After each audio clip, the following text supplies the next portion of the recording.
Hoje a gente vai falar sobre o GARI 11, que é o antigo GALG 11, o nosso fundo imobiliário, que a gente já tem alguns vídeos aqui.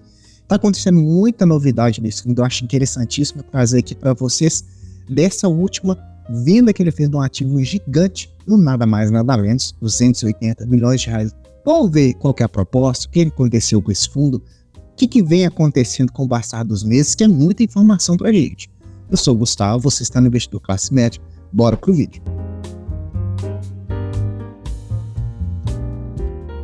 E após trocar de ticker, GALG 11 passa a se chamar GARI 11. Mas não somente isso.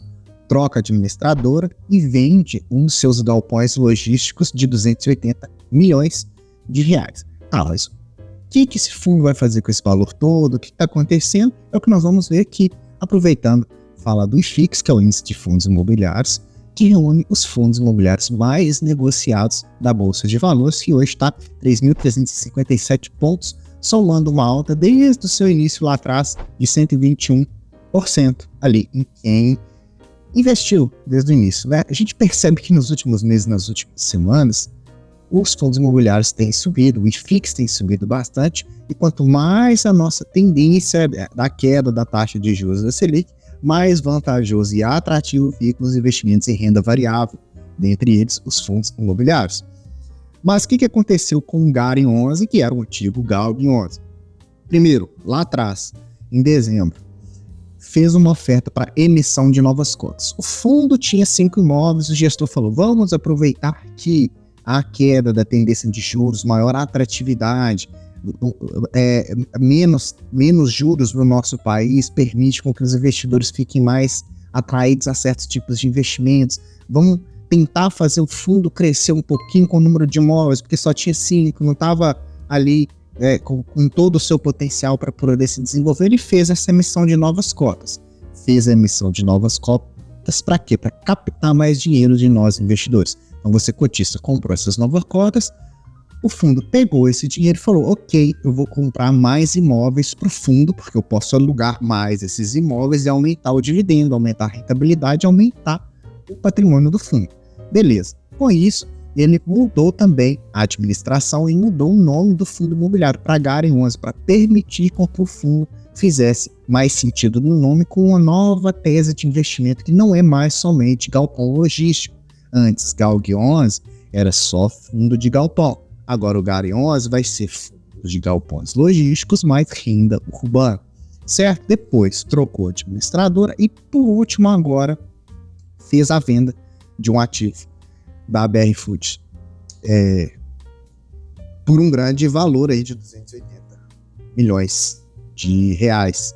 Vamos entender o que ele fez. Então, resumindo, é um fundo de logística, hora de logística agora renda urbana, que teve início lá em 2022. Tinha 5 ativos, agora pretende aumentar mais. Ele tinha um patrimônio de 571 milhões de reais com 5 ativos e ainda vai acrescentar essa nova emissão, tá bom? O mercado está disposto a pagar 536 milhões nesses ativos.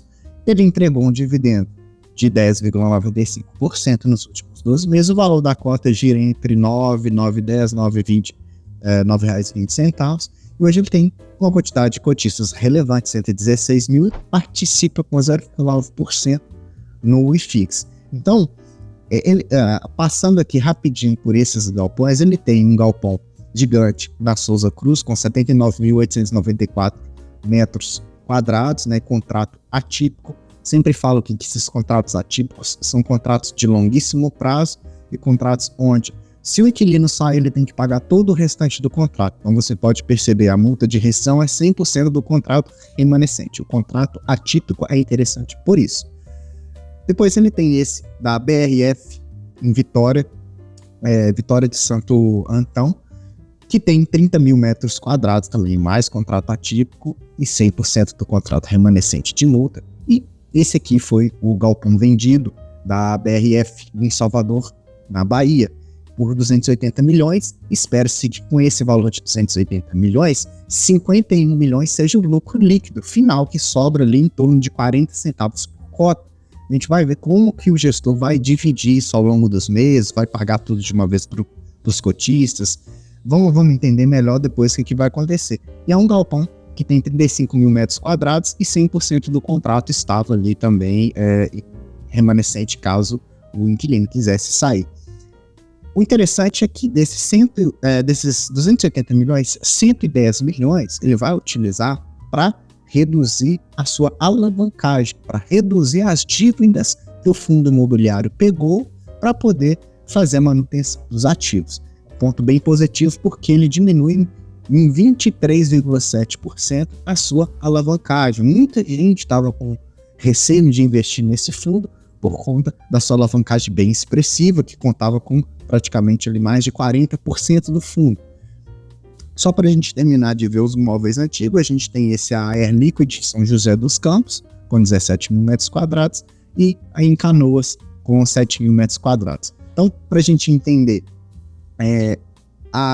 esse galpão que foi vendido da BRF Salvador, com contrato atípico, ele representava 35% do patrimônio líquido do fundo e da renda que o fundo recebia. Então, ele recebia uma renda relevante de dividendos desse inquilino. Agora resta a gente saber o que vai acontecer. Mas, de toda forma, é o seguinte, como o fundo tinha esses 5 imóveis, fez essa nova emissão para comprar mais novos imóveis e vender esse, talvez isso não faça diferença, porque ainda tem muito dinheiro no caixa devido à sua emissão. O fundo não comprou tudo ainda da emissão que ele fez das cotas novas. Então ele pegou um pouquinho, está investindo em outros ativos e o resto está rendendo em renda fixa mais de 11% anual. Então, é uma forma inteligente do gestor trabalhar. E esse projeto de transição, enquanto ele vende esse ativo grande, ele vai comprando os outros e o dinheiro que está lá guardadinho vai rendendo mais para nós cotistas também.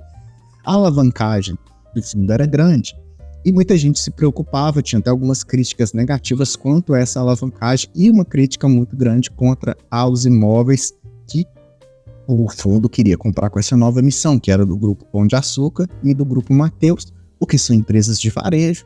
Mas a gente tem que tomar muito cuidado com as coisas que a gente ouve, com os documentários que a gente lê, com os tipos de investidores que a gente está ali acompanhando, ou o tipo de influenciador também, porque a gente pode começar a repetir coisas que todo mundo está falando só porque todo mundo está falando, entende? Tipo assim, automaticamente todo varejo é ruim por conta de uma loja. A gente sabe que o Grupo Pão de Açúcar e o Grupo Mateus, eles estão crescendo absurdamente.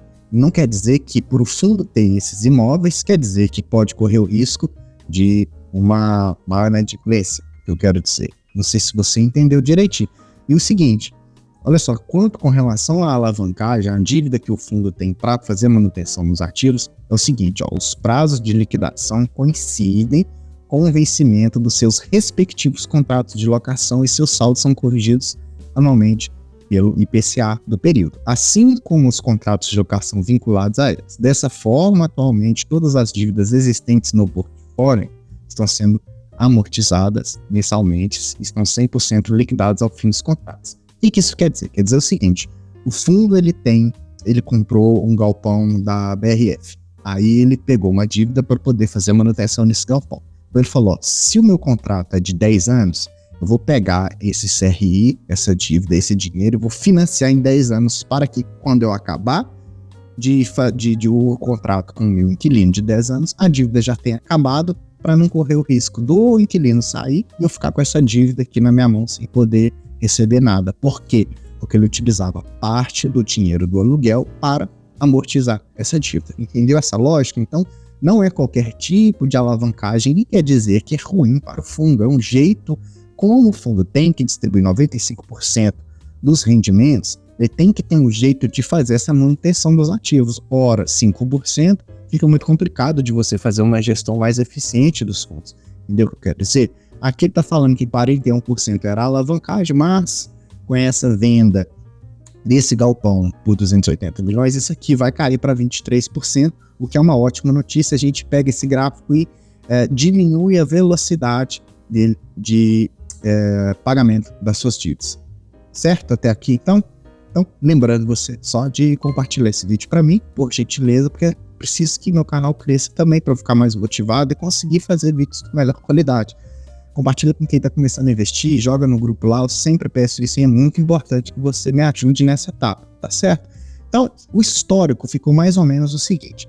Primeiro lá, ele fez a convocação da Assembleia Geral, depois concluiu, todo mundo concordou nessa Assembleia que a alteração do GALG ia se chamar GARI. Agora a gente está no mês de fevereiro para a venda do BRF Salvador. Então, ok, concluiu a venda.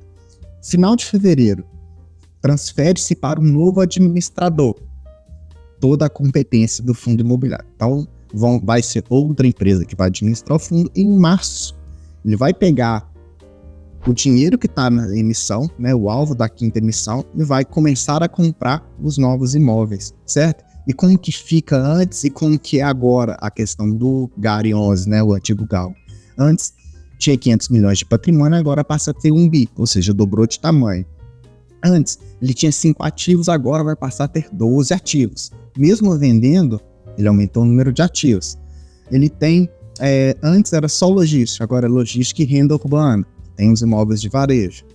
Antes tinha 3 inquilinos, agora vai passar a ser 6 inquilinos, podendo aumentar muito mais. E o que mais que a gente tem aqui? Alavancagem de 42% passa para 26,6%. Olha o salto que o fundo imobiliário deu com essa emissão. Muita gente acha negativo o fundo imobiliário fazer emissão de cotas, mas veja o tanto que esse fundo cresce com essa relação, certo? O que mais que tem? A liquidez também vai aumentar de negociações e o dividend yield de 10,8 passa para 11,16, são os pontos positivos, segundo o relatório do gestor. Então ele vai incluir aí o Grupo Mateus e o Grupo Pão de Açúcar em vários outros imóveis diferentes e deixar os existentes lá, que já são muito bons, por sinal. Em relação aos dividendos, ele vem bem equilibrado desde do seu início, distribuindo os dividendos sempre iguais, não tem tanta oscilação, que é um ponto muito positivo no meu ponto de vista, eu acho bem interessante. Para você ser investidor do GARI 11 agora, você vai pagar R$ 9,10 para ele te dar 8 centavos de dividendo, e daí 0,8 ao mês de rentabilidade. Ele vence ali a sua data com dia 31, paga no dia 7, bem pertinho das datas, tá? Então, essas foram todas as atualizações que a gente pegou do GARI 11, que antes era o GAL, desde outubro, novembro, dezembro do ano passado e até agora fevereiro. Então, ele fez todas essas mudanças a fim de aumentar as perspectivas do fundo imobiliário para ele ficar mais competitivo e aproveitar a queda da taxa de juros e o aumento ali do nosso índice do IFIX. E para você saber mais sobre essas questões, tudo sobre investimentos, você vai me seguir no link aqui, lá no meu Instagram, ou Investidor Classe Média. É só clicar no link que está na descrição e você já vai ser direcionado para o nosso Instagram lá, que é interessante. Tem caixinha de perguntas, tem tudo, tem bastante conteúdo interessante, tá certo? Se você gostou, se você se atualizou e se aprendeu alguma coisa nesse vídeo, deixa like para mim, se inscreva no canal se você não é um inscrito, eu preciso que você ative o sininho também para receber as notificações toda vez que tem vídeo novo. E comente aqui, tem GARI 11 agora na sua carteira? Fiquei muito feliz de fazer esse vídeo e te vejo no próximo.